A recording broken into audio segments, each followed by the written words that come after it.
그 다음에 많이 물어보시는 게 수건을 같이 쓰거나 화장실을 같이 사용했을 경우에 헤르페스가 옮았다 이렇게 말할 수 있는데, 아니 목욕탕을 같이 갔다 이런 게 있는데, 이게 과연 전파가 가능한 얘기인가요? 근데 뭐 사실 얘기하기는 하죠. 헤르페스가 워낙 이제 동안 감염이기 때문에, 그리고 수건이라든지 아니면 공중시설이라든지 이런 부분들을 통해서 그런 뭐 수건을 공유한다든지 이런 걸로 해서. 안녕하세요. 환자 입장에서 최신의 의료 정보를 윤리적으로 전달하는 삼신 의사입니다. 오늘은 말도 많고 어떻게 보면 좀 탈도 많은 헤르페스 얘기를 좀 해보려고 해요. 최근에 재판에서 징역 6개월을 받았다는 분도 계시고 1,000만 원대 정도의 합의금이 있었다 이런 얘기가 있는데, 선생님이 보실 때는 헤르페스를 그렇게 봐야 되는 게 맞을까요? 어떨까요? 사실 산부인과 의사 입장에서 봤을 때는 헤르페스가 굉장히 좀 흔하게 조금 많이들 감염이 되기는 해서, 물론 말을 안 하고 그런 부분들에 대한 사정 고지 없이 뭐 관계를 하고 약간 이런 부분들 나쁘게 생각을 물론 할 수가 있고, 사실은 치료되는 질환이 아니기 때문에 조금 속상하신 부분이 있을 수는 있겠지만 원만하게 해결하시는 게 맞지 않을까 싶기는 합니다. 저희가 교과서적으로 배운 걸 보면 매독이나 임질, 클라미디아 이런 게 더 위험할 것 같은데, 치료가 안 되기 때문에 더 그렇게 느끼는 걸까요? 어떨까요? 개인적으로는 이제 뭐 매독이나 이런 부분들이 사실은 저희 산부인과 의사들 입장에서 봤을 때 훨씬 심각하긴 하거든요. 지속이 됐을 때 훨씬 더 합병증이나 이런 부분들이 더 심하게 나타날 수 있고 그렇긴 한데, 약간 비의료인들 입장에서는 조금 치료를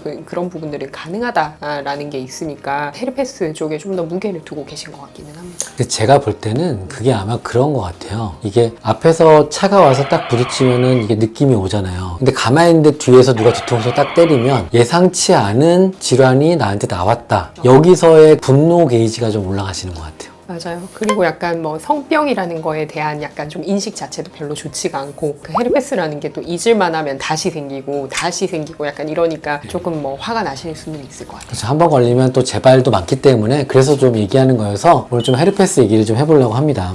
사람들이 궁금한 게 너도 걸렸니 나도 걸렸니 얼마 정도가 유병률인가 궁금한 거예요. 아까 말씀드렸듯이 매독이나 임질은 흔하지도 않고 치료가 되는데, 헤르페스는 좀 흔한 느낌이 들긴 하는데 어느 정도인가요, 선생님? 수치상으로 말씀을 드리자면 헤르페스는 일단은 크게 1형, 2형 바이러스로 나뉘게 되는데요. 1형 같은 경우에는 전 세계 인구의 거의 한 64% 정도가 감염이 돼 있다라고 얘기를 할 정도로 굉장히 많이들 노출이 되어 있고, 그리고 2형 헤르페스 바이러스 같은 경우에는 특정 연령대의 거의 한 13% 정도에 해당하는 인구가 이제 감염이 돼 있다라고 얘기를 해요. 근데 뭐 13%라면 좀 상대적으로 적네라고 생각을 하실 수도 있는데, 미국 CDC 이제 통계 결과에 따르면 인구의 한 6분의 1 정도라고 얘기를 하니까 사실은 적은 건 아니죠. 저도 이거 자료 준비하면서 느꼈는데 헤르페스가 생각보다는 흔하게 있는 질환이에요. 어떻게 보면 우리 코로나를 겪었잖아요. 네. 그러면 전 국민 중에 코로나 안 걸린 사람이 굉장히 드문, 선생님 안 걸리셨나요?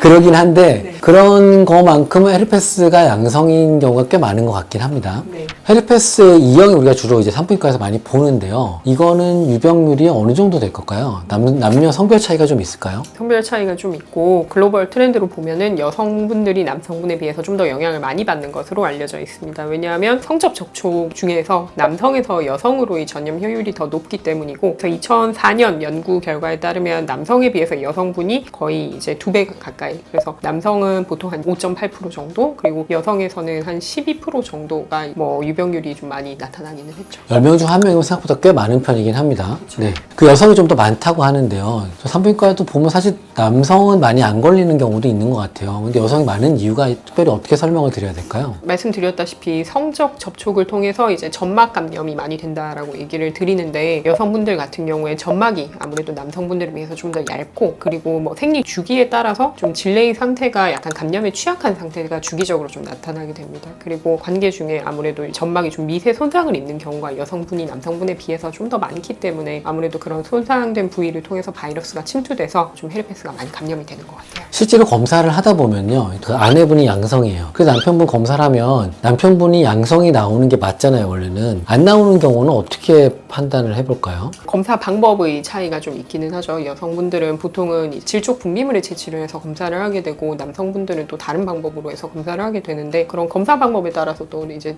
그 검출이 안 되는 경우도 있고, 그리고 사실은 뭐 감염이 돼 있다 하더라도 나오지 않는 경우들이 또 있어서 약간 다른 것 같아요. 남자 파트너분들을 검사를 하라고 하면 관계 후에 소변 검사를 하거나 아니면 아침 첫 소변, 그래서 농축된 걸로 검사를 하는 게 좀 더 정확도가 높다. 그 가끔씩 이제 그 아내분이 양성으로 나왔는데 남편분은 단투포진 바이러스가 검출이 되지 않았다 이렇게 해서 나오시는 경우가 있으세요. 그래서 조금 물어보시는 경우가 있는데 그럴 때는 뭐 어떻게 하시나요? 치료적인 걸 먼저 말씀드리면 양성인 분은 당연히 약을 먹고요. 예를 들어 남편분이 양성이고 아내분이 음성이라도 아내분도 잠복기나 이런 걸 고려하면 2주까지 계산하기도 하거든요. 저는 약을 먼저 드시라고 그래요. 왜냐면 안 먹었다가 더 생길 수도 있고 이쪽에서 양성인데 이쪽이 음성이라고 안 먹었는데 다시 이쪽이 양성이 되면 이렇게 핑퐁 감염이 계속 왔다 갔다 할 수도 있기 때문에 저는 좀 드시는 쪽으로 권장을 하고 있긴 해요. 헤르페스가 항상 양성이면 좀 치료가 쉬울 것 같아요. 헤르페스가 내가 걸렸는지 안 걸렸는지를 모르는 때는 잠복기라는 게 있는데 그럴 때는 자신이 감염됐다는 사실을 어떻게 알 수 있는 방법이 있나요, 선생님? 헤르페스의 평균 잠복기는 한 6일 정도라고 얘기를 하고 뭐 1일에서 아니면 30일 정도 사이에서 왔다 갔다 한다라고 얘기를 하는데 사실 뭐 잠복기가 지나도 증상이 나타나지 않는 경우가 있거나 아니면은 좀 가볍게 그냥 경하게 나타났다가 지나가는 경우들이 있잖아요. 그러면 결국에는 언제 감염이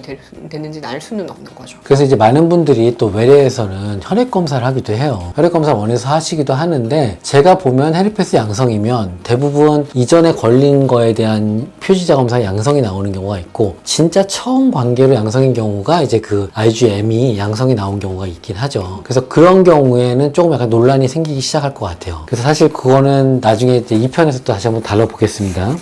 그 다음에 많이 물어보시는 게 수건을 같이 쓰거나 화장실을 같이 사용했을 경우에 헤르페스가 옮았다 이렇게 말할 수 있는데 아니면 목욕탕을 같이 갔다 이런 게 있는데 이게 과연 전파가 가능한 얘기인가요? 근데 뭐 사실 뭐 거의 가능성 없다고 얘기하기는 하죠. 헤르페스가 워낙 이제 점막을 통한 감염이기 때문에 사실 회음부에 점막이 접촉할 일이 성관계가 사실 거의 대부분이잖아요. 그리고 수건이라든지 아니면 공중시설이라든지 이런 부분들을 통해서 감염이 되기는 좀 힘듭니다. 왜냐하면 인체 외부에서 약간 바이러스가 오래 생존하거나 이럴 가능성이 거의 없기 때문에 그런 뭐 수건을 공유한다든지 이런 걸로 해서 수건으로 옮겨갔다가 그게 다시 이제 다른 사람의 몸으로 침투를 하는 거는 좀 많이 힘들죠. 근데 그 헤르페스 일형의 경우에는 입술에 생긴다고 하잖아요. 네. 그러니까 그런 경우에는 키스를 하거나 또는 술잔을 돌려 마실 때는 가능성이 좀 생길 수 있을 것 같긴 해요. 그럼 보통 헤르페스가 재발한다고 했잖아요. 선생님. 어떤 경우에 재발을 많이 할까요? 면역력이 좀 낮을 때 주로 재발한다 말씀드리는데 면역력이 낮아질 일이 뭐 신체적으로 좀 많이 피곤하거나 스트레스가 많거나 아니면 뭐 수면을 많이 취하지 못하셨거나 이런 상태가 좀 오래 지속될 경우에 몸 안에 있던 헤르페스가 나타날 수가 있고요. 그리고 큰 수술을 받으신다든지 아니면 뭐 항암을 받으신다든지 이런 약간 면역력이 떨어질 수 있는 그런 환경적 요인에 의해서도 또 재발을 할 수가 있습니다. 그리고 여성분들 같은 경우에는 또 월경하거나 뭐 이런 시기에 약간 좀 그 외음부의 어떤 상태나 이런 부분들이 좀 변하기 때문에 뭐 그런 특정 시기에 좀 약간 또 뭐 헤르페스가 재발을 할 수도 있고 뭐 외음부 쪽에 약간 좀 뭔가 상처가 난다든지 뭐 이럴 때에도 약간 그런 부분들을 통해서 또 헤르페스가 나올 수 있죠. 자, 그럼 헤르페스가 이제 전염력이 강하니까 좀 걱정이 되는데 헤르페스는 전파력이 어느 정도 될까요? 퍼센트로? 관계를 하는 시점에 증상이 있느냐 없느냐로 좀 나뉠 것 같고요. 증상 뭐 외음부 쪽에 스포 같은 것들이 있는 그런 증상이 있을 때